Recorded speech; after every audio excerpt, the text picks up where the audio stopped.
আচ্ছা, চলুন তো একটা মজার ব্যাপার নিয়ে ভাবা যাক।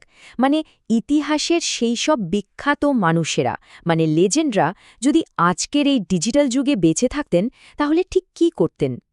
কখনো কি মাথায় এসেছে যে ইতিহাসের সবচাইতে বিখ্যাত মানুষগুলো, তারা যদি আজকের দিনে আমাদের মাঝে থাকতেন তাহলে কি হতো?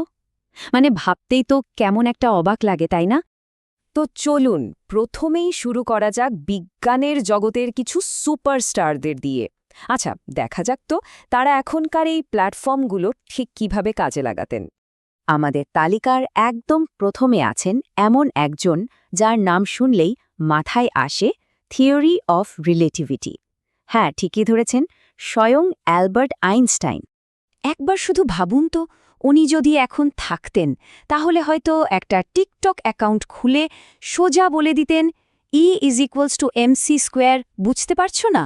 আরে কোনো চাপ নেই, আমি একদম ৩০ সেকেন্ডের মধ্যে বুঝিয়ে দিচ্ছি। আর তারপর যা হওয়ার ঠিক তাই হতো। কমেন্ট সেকশন তো একেবারে ভরে যেত এই ধরনের কথায় যে, ব্রো এত অঙ্ক-টঙ্ক বুঝি না, শর্টকাটটা দিন। এটাই তো এখনকার বাস্তবতা, তাই না? আচ্ছা, আইনস্টাইনের কথা তো নয় হলো। এবার চলুন এমন একজনের দিকে নজর দেওয়া যাক যার মাথায় একটা আপেল পড়ার ঘটনা মানে পুরো ইতিহাসই বদলে দিয়েছিল। হ্যাঁ, স্যার আইজ্যাক নিউটন। সেই বিখ্যাত ঘটনাটা তো সবারই মনে আছে, তাই না? মাথায় আপেল পড়ার পর উনি যদি আজকের দিনে থাকতেন তাহলে তো সাথে সাথে একটা ইউটিউব শর্টস বানিয়ে ফেলতেন। আর টাইটেলে কি লিখতেন? মাথায় আপেল পড়ল আর আমি গ্র্যাভিটি আবিষ্কার করে ফেললাম। আর ক্যাপশনটা কি হতো ভাবুন তো একবার।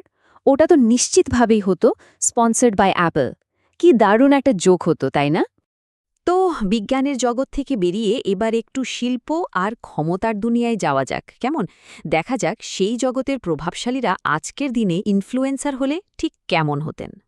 এই লিস্টে প্রথমে যার নাম মাথায় আসে তিনি হলেন রেনেসা যুগের সেই ultimate genius, Leonardo da Vinci.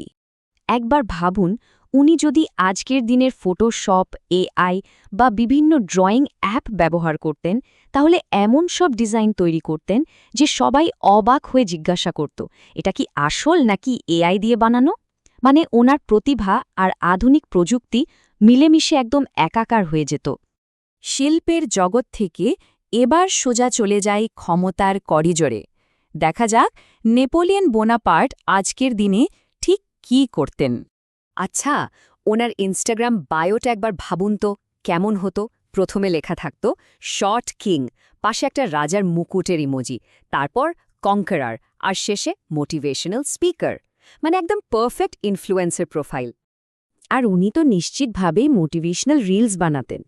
সবচেয়ে ভাইরাল রিলের ক্যাপশনটা হয়তো হতো, হাইট কোনো ব্যাপার না, পাওয়ারটাই আসল। মানে নিজের শারীরিক বৈশিষ্ট্যকেই উনি অনুপ্রেরণার উৎস বানিয়ে ফেলতেন। আচ্ছা, ঐতিহাসিক চরিত্রদের কথা তো অনেক হলো, কিন্তু আজকের দিনের কোনো আইকন যদি এই ট্রেন্ডে যোগ দেন তাহলে ব্যাপারটা কেমন হবে? যেমন ধরুন ইলন মাস্ক। উনি হয়তো টুইটারে লিখতেন, আগামীকাল আমি মঙ্গলে ওয়াইফাই চালু করছি।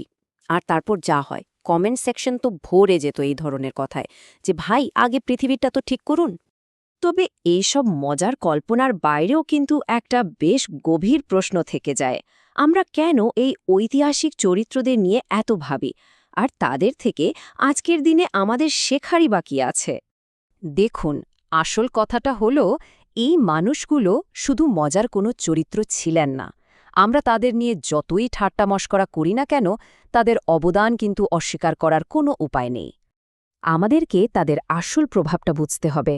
তারা কিন্তু শুধু ইতিহাসের নাম লেখাননি, বরং তাদের আইডিয়া দিয়ে পুরো পৃথিবীকে বদলে দিয়েছিলেন। তাদের চিন্তাভাবনাই ইতিহাসকে নতুন করে গড়েছে, আর ঠিক এই কারণেই তারা সত্যিকারের লেজেন্ড। তাহলে এখানে মূল প্রশ্নটা এসে দাঁড়ায় যে আজকের এই ডিজিটাল যুগে যদি কেউ সত্যি নতুন যুগান্তকারী কিছু একটা শুরু করেন তাহলে কি হবে? হয়তো কালকে আজকের দিনেরই কোনো নতুন উদ্ভাবক অন্য কারো ভিডিওতে একজন মজার লেজেন্ড হয়ে উঠবেন। নতুন কিছু শুরু করার তাৎপর্যটা তো এখানেই। কে জানে, ভবিষ্যৎ হয়তো অপেক্ষা করছে কোনো নতুন লেজেন্ডের জন্যই।